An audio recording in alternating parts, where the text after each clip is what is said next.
but we wanted to see if these people would put their money where their mouth is because they protest the government. They want the government to bring in refugees. So Not Gay Jared had the brilliant idea. We called many of these progressive churches to see. Well, you can take a look for yourself. Heart House, this is Krista. Hi, Krista. How are you today? I'm good. How are you? I'm doing well. Thank you very much. My name is Grant Mayo. I'm with the Institute for Saving Immigrants from Syria, and I wanted to know if there was someone there with whom I could speak regarding just sort of partnership. We are asking for no money. I represent Refugee Affairs Placement Enterprise, and we're just looking for compassionate, progressive Christian allies. Well, I'm actually calling from the Justice for Immigration Humanitarian Aid Division. My name is Grant Mayo. So can you tell me a little more? Sure. My name is Grant Mayo. I'm with the Bureau of United Transatlantic Transit for Understanding, Caring, and Kindness. It's an organization that deals currently right now with the refugee crisis. And with a search online, your church showed up as just truly a beacon of progress and compassion. And we wanted to see who we could speak with there and partnering up and providing as well as receiving some assistance. And your church is very public about your progressivism, correct? Yes, thank you.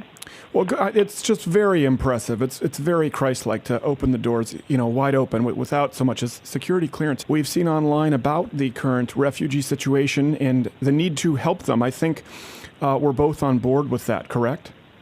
Yes. Okay, so how many can I put you down for? I'll have to get back with you on that. Well, I mean, time is of the essence. We have some people here who've obviously come over, on planes.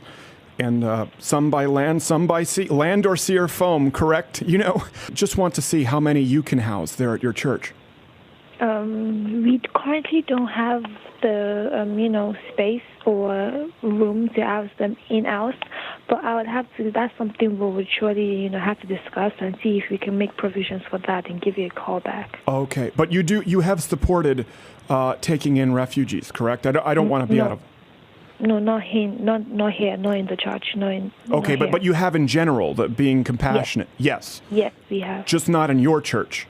No, just not in our church. So we have to, put in provision for that. Really quickly, what about you yourself? How many refugees have you taken in? I haven't taken any. Oh, well, that's perfect. We have 2 right now who are ready to go. They're fantastic. They're very friendly. I don't have the space and the capacity right now. You don't have space? You don't have space in your heart? Well, I want to make sure off the bat, though, I'm not mistaken in understanding that church is a progressive church, correct? Very much so. Let me ask you, before I give you my information, how many refugees have you housed there at the church? We're trying to take a little bit of a survey here. We don't house them within the church building. Do you know anyone there who has? Anyone who has personally taken one into their home, or a church personally who's housed them? Like I say, that's not what we do here. Sure. No, that wouldn't be expected. We don't house refugees. Right. No, we wouldn't expect you to do that. But speaking out in support of it is certainly almost the same thing. Yeah. I'm not sure what you're asking. Well, I know the church's position has been to support the helping of the needy and refugees, and we have refugee elementary children who we are bringing, again, Justice for Immigration Humanitarian Aid Division. And since that is your department at the church, I would just like to know, how many we could bring in there that you could help out. Well, I'll tell you what, my philosophy is I don't turn anybody away. Sure. So, okay. And if there's something a program that we offer that anybody would be interested in, Sure. We'll be happy to help in any way we can. Sure. So, like housing. We need to What do you mean? Well, we need to house refugee children. They need a place to live. No, I have no inkling on how to approach anything like that at all. It's very simple. You open your door and your heart. Well, yeah, my position here is to provide faith formation programs for children and families. Sure. So how many can we put your department down for? You mean to come here for faith formation? Yes, and for faith formation, certainly. And, food, shelter, sleeping bags if you have them. I can handle the part about faith formation, but that's Sure. about it. But what better social services program than the body of Christ? I mean, that's the goal in all of this. Is to, Yeah, but what I'm saying is we don't have a facility here where people can sleep and shower and eat and stuff like that. Oh, you don't have bathrooms there? No. Well, we have restrooms, but they're in the school. Oh, well, perfect. There you go. There's room in the school.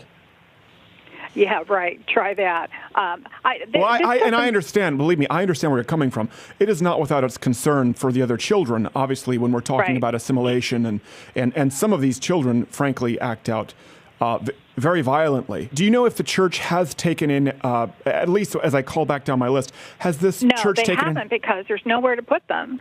What about the homes of the pastors or yourself? Do you have room for a small child in your heart? You know what? This is really a good idea for us to talk about here. Yes, But we're I'm not so set glad up we're to do talking. anything today, but maybe this is something we should talk about. Absolutely. Yes. Yeah. Why don't you call me back in a couple of weeks, and hopefully I'll, see what I can do. Oh, but they'll be deported by then. That's the issue is with the immigration ban right now. They're Yeah. here currently. Well, there isn't anybody here right now today for me to talk to. Well, you and can I don't talk have to the this authority to child. give you a yes or no answer. This child just wants someone to talk to. Tell And me it's- what your name is again. My name is Grant Mayo with the Justice for Immigration Humanitarian Aid Division. Okay. Yeah, and that's Mayo, M-E-O. Not some people think like mayonnaise and they shorten it, and that's just grossly offensive. But even listen, if it's temporary, if you or just a member who's there right now who has an extra cot. There's no one here for me to run this through to get approval. Sure. No, but I mean individuals. You can just start calling down the list and see if people have room. That's what we're looking for. Right. Yeah, I would have to get permission to be able to do that. Sure. So do you Okay. need permission from your husband? True.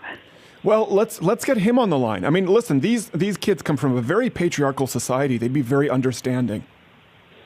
Yeah. Thank you. It's great to have social programs, but obviously these people need a place to live and resettle. There's no after-school program for somebody who doesn't even have a house to take a bus from to school. You understand? Right. We just serve the children here. Okay, so you serve the children. Well, I just so happen to have children, ages 4 and 13. 13's at that problem age, but good kids, really good kids, and we need to find a place for them. What about you yourself? We've opened our houses personally. We know people have been calling for this. We're just looking for true progressives to open their homes and hearts. Is that something you'd consider? I am not in a place to do that right now. Well, why not? I'm a student and I am about to get married, and so that's not something that I could do. But there is another place. But you do encourage others to do so. Most definitely. Yes. Okay. So we're on board. Other people should be doing this. You're natural. You're getting married and you're a student, so you can't do it right now. Correct.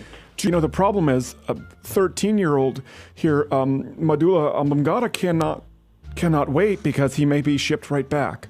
There are people who've been, I'm sure you've heard about the ban, the crisis, where they've come here and they may have to go back if they're from the 7 countries. And I mean, we need to resettle them now. We don't have time for someone to call us back 2 weeks in and then, offer them, some intramural basketball.